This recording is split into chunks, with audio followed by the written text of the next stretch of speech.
We welcome you back to CBS Mornings. We've got a very important update on our Emmy-nominated CBS News investigative series. We call it Decades of Exposure.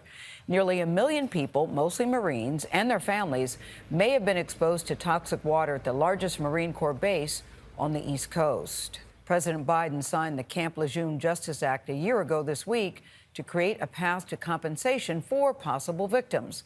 But as senior investigative correspondent Catherine Herridge discovered, that legislative victory has turned to anger and it's turned to frustration for some Marine veterans and their families. Catherine, can't wait to hear this update. Good morning to you. Good morning, Gail. The new law was supposed to streamline compensation for possible victims of toxic water exposure. But the Navy acknowledges to CBS News more than 93,000 claims have been filed. While thousands are being processed a year later, no settlements have been made. What did male breast cancer do to your family? It wrecked my family. Mike Partain says his suffering, part of an unusual cluster of male breast cancer cases, dates back to the day he was born on his father's Marine base, Camp Lejeune. When you see this picture, what goes through your head? Well, that's supposed to be the happiest day of my life. My mom's holding me the day I was born. He drew our attention to one of his first bottles of powdered baby formula there in the corner. All made with contaminated water that was provided to us by the Marine Corps. I can see you really feeling emotional when you look at this picture. Yeah. I mean, it's haunting because you look at that and I'm in my mom's arms. It's supposed to be the safest place in the world. And it wasn't. Partain's mother, Lizette, still remembers how he suffered unexplained cramps after feeding. When he was small and you gave him the bottles, he was fussy? He seemed to be in a lot of pain? He was crying. It was not a normal cry. It was a hurt cry. Camp Lejeune, North Carolina. The U.S. government acknowledges that from 1953 to 1987, nearly 1 million veterans and civilians potentially were exposed to dangerous chemicals in the drinking water at the coastal North Carolina base.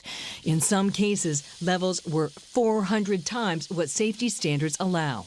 At the age of 39, I was diagnosed with male breast cancer out of the blue, and I do not drink nor smoke. A government study suggests there are possible associations between male breast cancer and being stationed at Camp Lejeune that could possibly accelerate the onset. There's over 130 men that I know of that have the single commonality of exposure to the contaminated drinking water at Camp Lejeune and male breast cancer. So many men came forward that they made this 2011 calendar to help raise awareness. Not everyone is here to tell their story.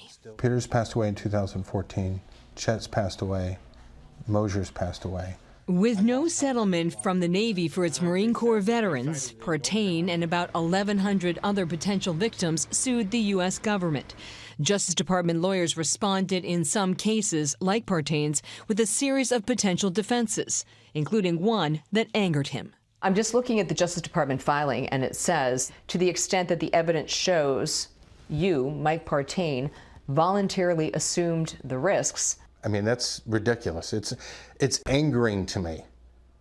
I mean, I couldn't even speak. I couldn't even read. How could I assume the risk for being born to something that they created? It's a delay tactic, according to environmental advocate Erin Brockovich, who's been working with the Camp Lejeune families since 2007. Very classic behavior that I've seen in the law in every single environmental case. Deny, deny, deny, deny. The Justice Department responded.